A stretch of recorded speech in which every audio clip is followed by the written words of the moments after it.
नमस्कार, आप देख रहे हैं देश का number 1 news channel news 18 India और मैं हूं आपके साथ अंकिता दुबे। बुलेटिन की शुरुआत कर लेंगे। सबसे पहले बात करेंगे देश और दुनिया की 20 बड़ी खबरों की। चुनाव आयोग के फैसले के खिलाफ सुप्रीम कोर्ट में उद्धव ठाकरे गुट की अपील पर कल सुनवाई हो सकती है। उद्धव गुट ने सुप्रीम कोर्ट से याचिका पर जल्द सुनवाई की अपील की थी, लेकिन कोर्ट ने फौरन सुनवाई से इनकार कर दिया। वहीं इससे पहले कल शिंदे गुट भी सुप्रीम कोर्ट में अर्जी दायर कर कोर्ट से अपील की। उनका भी पक्ष सुना जाना चाहिए, इस बात पर उन्होंने जोर दिया है। उद्धव गुट को शिंदे गुट से एक और झटका मिला। पार्टी का नाम और चुनाव चिन्ह के बाद शिवसेना के पार्टी ऑफिस पर भी शिंदे गुट ने किया कब्जा।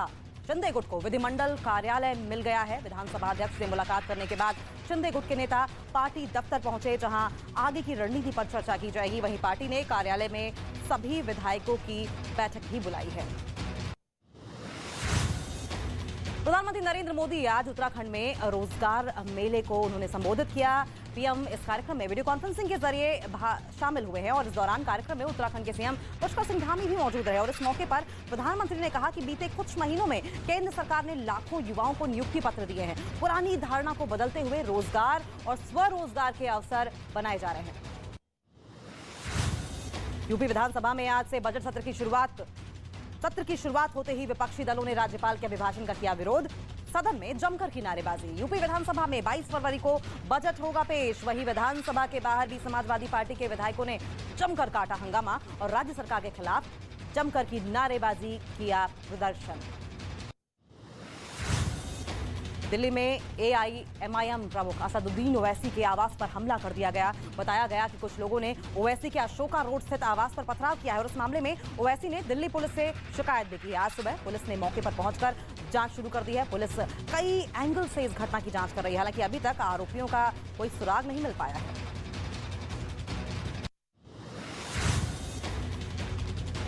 जेएनयू एक बार फिर से जंग का मैदान बन गया है। शिवाजी जयंती के कार्यक्रम के दौरान यहां दो छात्र संगठनों के बीच जमकर बवाल हुआ है। एबीवीपी से जुड़े लोगों ने कहा है कि लेफ्ट से जुड़े छात्रों ने छत्रपति शिवाजी महाराज की प्रतिमा का अपमान किया है। वहीं लेफ्ट से जुड़े छात्रों ने एबीवीपी के छात्रों पर मारपीट का आरोप भी लगाया है। हंगामे के बाद यूनिवर्सिटी में सुरक्षा कड़ी कर दी गई है। महाराष्ट्र के बीड में शिवाजी जयंती मनाने के दौरान बवाल हो गया। कार्यक्रम के दौरान दो गुट आपस में ही भिड़ गए। पुलिस ने हालात को काबू में करने के लिए लाठीचार्ज किया है। दरअसल रानी लक्ष्मीबाई चौक इलाके में शिवाजी जयंती मनाने के दौरान दो गुट आपस में ही भिड़ गए। दोनों में जमकर मारपीट हुई और इस दौरान कई वाहनों में तोड़फोड़ भी की गई। हालात को काबू करने के लिए पुलिस ने लाठीचार्ज किया।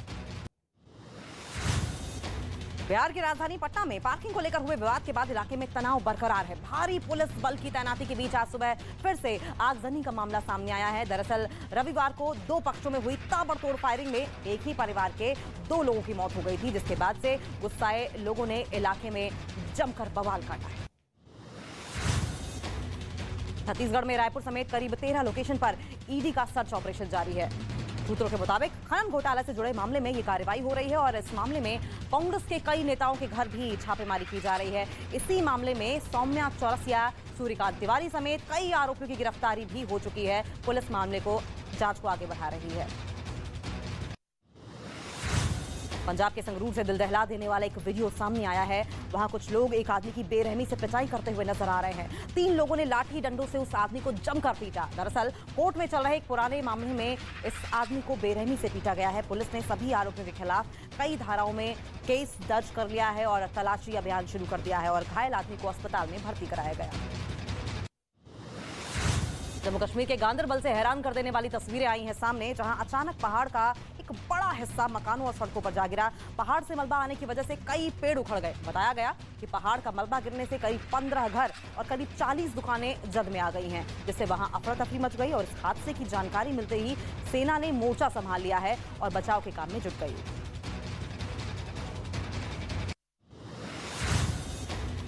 जम्मू कश्मीर के रामबन में जमीन खिसकने की वजह से 13 घर तबाह हो गए हैं। वीडियो में लोगों के घर और सड़क सब बर्बाद नजर आए। बताया गया कि पहाड़ का कुछ हिस्सा टूटकर गिरा, जिसके बाद कुछ घरों और सड़कों में दरारें पड़ गई, जिसके बाद मौके पर पहुंचे प्रशासन ने नुकसान का जायजा लिया है और अब जांच को लगातार आगे बढ़ा रही है। कोशिश ये है कि जिनको नुकसान हुआ है उन्हें मुआवजा दिया जाए।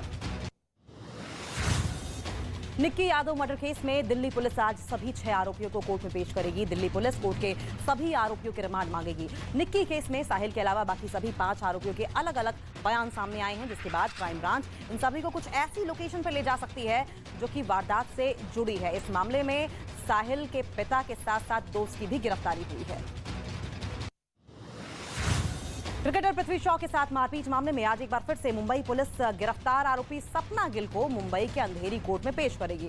पुलिस कोर्ट को मामले की जांच के बारे में भी जानकारी देगी। फिलहाल पुलिस इस मामले के बाकी आरोपियों की भी तलाश कर रही है। सपना गिल को मुंबई के अंधेरी कोर्ट ने 20 फरवरी तक पुलिस हिरासत में भेजा था, जो कि आज खत्म हो रही है। महाराष्ट्र के पुणे में एक कार आग का गोला बनती हुई नजर आई। केशव नगर इलाके में 20 सड़क पर कार में आग लग गई, जिसके बाद कार धू धू कर जलने लगी। आसपास के लोगों ने आग बुझाने की कोशिश की, लेकिन आग इतनी भीषण थी कि उस पर काबू नहीं पाया जा सका। मौके पर पहुंचकर दमकल की टीम ने जैसे तैसे किसी तरह आग पर काबू पाया। हालांकि कार पूरी तरह से जल गई। हादसे में किसी के घायल होने की कोई खबर नहीं है। ऑपरेशन दोस्त के लिए तुर्की गई एनडीआरएफ की आखिरी टीम भी भारत के लिए रवाना हो गई है। तालियों की गड़गड़ाहट के साथ तुर्की के लोगों ने दोस्तों को शानदार विदाई दी है। भूकंप से तबाह हुए तुर्की में भारतीय जवानों के शानदार काम ने लोगों का दिल जीत लिया। तुर्की ने अपना काम खत्म करके लौटते समय लोगों ने एनडीआरएफ के जवानों का शुक्रिया अदा भी किया है। नॉर्थ कोरिया ने 3 दिन में दूसरा मिसाइल टेस्ट किया है। नॉर्थ कोरिया ने 2 कम रेंज वाली बैलिस्टिक मिसाइल का सफल परीक्षण किया। बताया गया कि उत्तर कोरिया की ओर से पूर्वी सागर में बैलिस्टिक मिसाइल दागी गई। उत्तर कोरिया की ओर से अमेरिका को चेतावनी देते हुए कहा गया है कि समुद्र को फायरिंग रेंज बना देंगे। इससे पहले अमेरिका और दक्षिण कोरिया ने संयुक्त युद्धाभ्यास भी किया था। अमेरिका के टेक्सास में ऑस्टिन की सड़कों पर जमकर बवाल हुआ है। कुछ अराजक लोगों ने स्ट्रीट रेस के नाम पर सड़क पर जमकर आतिशबाजी की और फिर ट्रैफिक को पूरी तरह से रोक कर रख दिया। बताया जा रहा है कि स्ट्रीट रेसर ने ऑस्टिन के कई इलाकों में गाड़ियों से करतब दिखाए और फिर सड़क पर आगजनी की, जिससे कि ट्रैफिक रुक गया। घटनास्थल पर पुलिस के पहुंचने पर भीड़ बेकाबू हो गई और पुलिस पर हमला भी किया गया। ऑस्ट्रेलिया के सिडनी में ताकतवर तूफान ने जमकर तबाही मचाई है। बताया गया कि इस तूफान की वजह से बोट रेसिंग को बंद करना पड़ा। वहां से जो तस्वीरें सामने आई हैं वो बेहद डरा देने वाली हैं। तूफान की वजह से इतनी तेज रफ्तार से हवाएं चली कि हर ओर हाहाकार मच गया। लोग अपनी जान बचाने के लिए इधर उधर भागने लगे। इस बीच जहां बोट रेसिंग प्रोग्राम होना था, वहां एक बोट हवा में लटकी दिखाई दी।